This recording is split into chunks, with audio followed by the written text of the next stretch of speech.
താന്യം പഞ്ചായത്തിൽ എസ്.എസ്.സി വിദ്യാർത്ഥികൾക്കുള്ള ഫർണിച്ചർ വിതരണവും യുവജന ക്ലബ്ബുകൾക്ക് സ്പോർട്സ് കിറ്റ് വിതരണവും നടത്തി. പഞ്ചായത്ത് പ്രസിഡന്റ് ശുഭ സുരേഷ് ഉദ്ഘാടനം നിർവഹിച്ചു. Vice president ഒ.എസ്. അഷ്റഫ് അധ്യക്ഷത വഹിച്ചു. ആരോഗ്യ വിദ്യാഭ്യാസ standing committee chairperson Sheeja Sadanandan, വികസനകാര്യ standing committee chairperson Shiny Balakrishnan, ക്ഷേമകാര്യ standing committee chairman Sijo Pulikkottil എന്നിവർ സംസാരിച്ചു.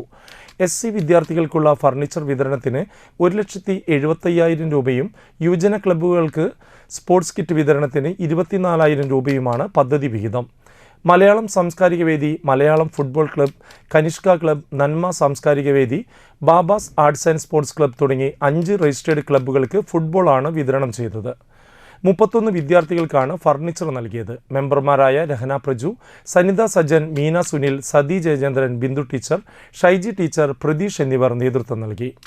എസ്.സി കുട്ടികൾക്കുള്ള ഫർണിച്ചറാണ് ഇവിടെ വിതരണം ചെയ്യപ്പെടുന്നത്. കസേരയും മേശയുമാണ് ഓരോ കുട്ടികൾക്കും കൊടുക്കുന്നത്.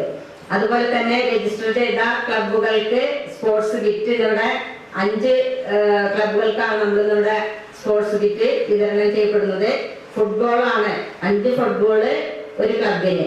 അങ്ങനെ 5 ക്ലബ്ബുകൾക്ക് 6 കുട്ടികളടക്കമുള്ള 6 ക്ലബ്ബുകൾക്കാണ് നമ്മളിവിടെ ഈ സ്പോർട്സ് കിറ്റ് വിതരണം ചെയ്യപ്പെടുന്നത്.